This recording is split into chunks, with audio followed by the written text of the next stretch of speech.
Hello friends, स्वागत है आपका इट्स एजुकेशन चैनल पे। मैं हूं नितेश और आज हम लोग देखेंगे 3 March current affairs the Hindu newspaper से। तो चलिए, सबसे पहला जो न्यूज़ हम लोग के सामने आ रही है रशिया और यूक्रेन से।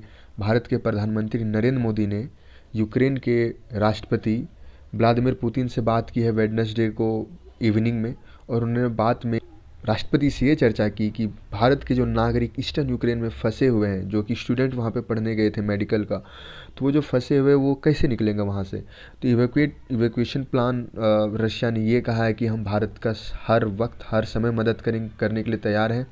और भारत और इंडिया ने यह भी निष्कर्ष निकाला है एक तरह से कि भारत रशिया से ही और मॉस्को से ही उधर से चल जाएंगे और वहाँ से फ़्लाइट रशिया से हम लोग की इंडिया इवैक्यूएट कर लिया जाएगा भारत के नागरिकों को। तो एक अच्छी डेवलपमेंट है।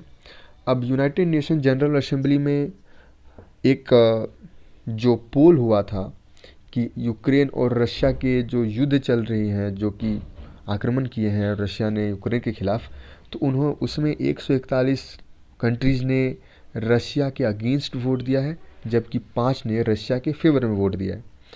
और 35 जो कंट्री है उन्होंने अब्सटेन किया है, ना तो हाँ ना तो नहीं। और इसमें भारत भी शामिल है, भारत, चाइना, तो ये सब में आते हैं। भारत ने तो यूनाइटेड नेशन सिक्योरिटी काउंसिल में भी अब्सटेन ही किया था। अब चलिए हम लोग आगे बढ़ते हैं।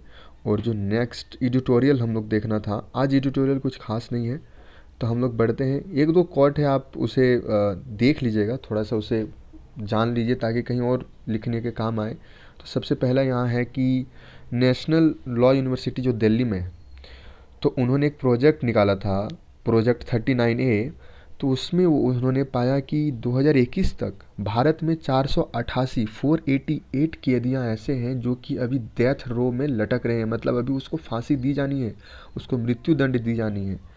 और ये जो संख्या है 2020 में 21% से बढ़ा है।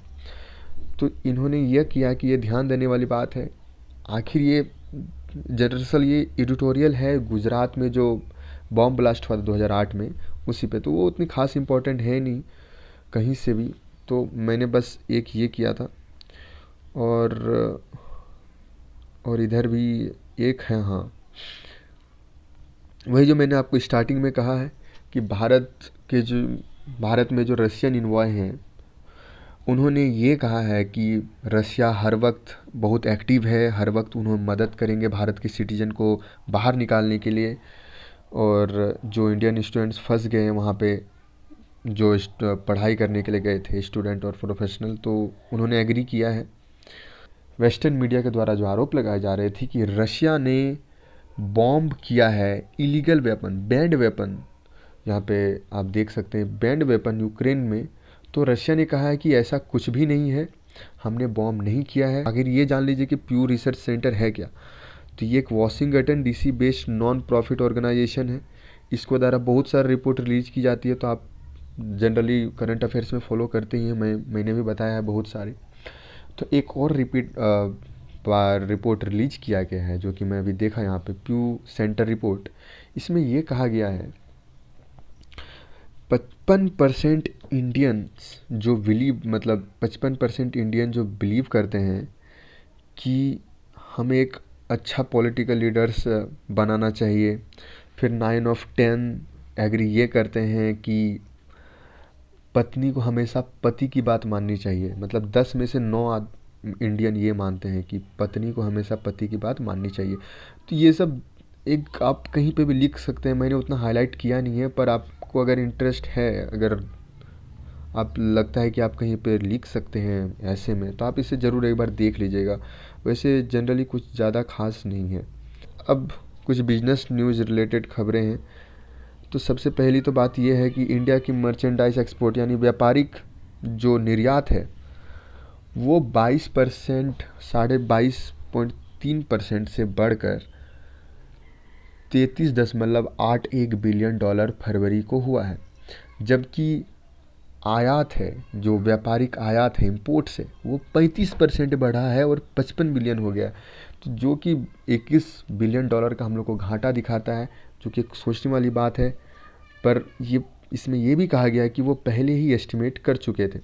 जैसे कि आप देखेंगे as per preliminary foreign trade estimates, तो पहले ही भारत सरकार ये एस्टिमेट कर चुकी थी। अब इस पे ये दिया गया है कि भारत के बैंक्स जो हैं उसको दिक्कतें आ रही है रशिया के साथ ट्रेड करने में। वहाँ पे रशिया की जो करेंसी है वो बहुत ज़्यादा अनस्टेबल है, मैंने पहले कल ही चर्चा की थी इस बारे में।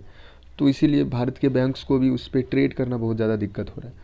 अब एक और है कि न्यूज़ यहाँ पे कि इंडियन एफएमसीजी का तो फुल फॉर्म आप लोगों को पता ही है, first fast moving consumer goods, जो कि नॉर्मल रोज़मर्रा ज़िंदगी की जो चीज़ें हैं, तो उसी में जो है ये कंजप्शन स्लो डाउन हो रहे हैं अर्बन एरियाज़ में और डिग्रोथ हो रहे हैं रूरल एरियाज़ में।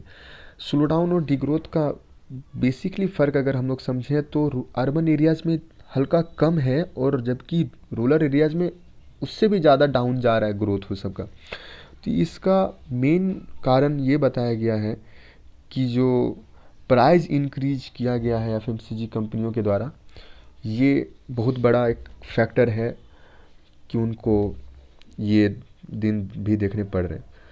वैसे इसमें और कुछ भी खास जानने के लिए है नहीं। अब मैं टेक्स्ट एंड कॉन्टेक्स्ट ये जो पेज है ये मैं पहले भी बोल चुका हूँ कि आप लोगों को खुद से पढ़ना है, मैं जस्ट आपको बता दूंगा कि इस पे है क्या क्या।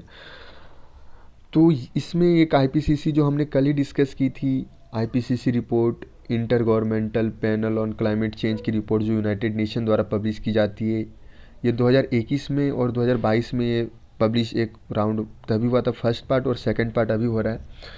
तो बहुत ही इंपॉर्टेंट है एग्ज़ाम पर्सपेक्टिव से, यूपीएससी मेंस के लिए भी एक बहुत इंपॉर्टेंट है। एसएससी रेलवे में कुछ कुछ कॉट करके पूछ सकते हैं आपसे, कुछ कुछ जैसे दे सकते हैं, तो आप उसको थोड़ा सा ध्यान में रखिएगा।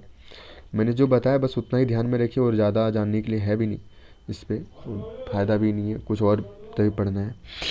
तो इस पर अभी ये बताया गया है कि 3.3 बिलियन से 3.6 बिलियन जो लोग हैं वो बहुत ज़्यादा वनरेबल है क्लाइमेट चेंज की वजह से।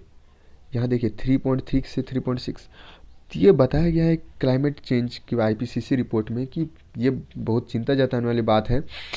और ये होगा कैसे, तो इसमें बोला गया है कि साइक्लोन और फ्लड्स जो हैं वो रेगुलरली बेसिस पे आएंगे और इससे इतने लोगों की जान जाएगी।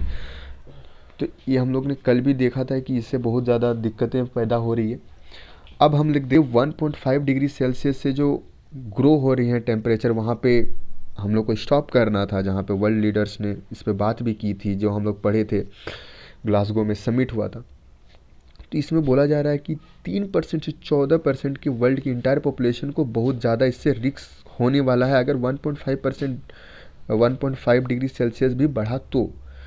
रशियन इन्वेजन जो हो रहे हैं उससे चिप शॉर्टेज को और भी ज़्यादा खतरा है।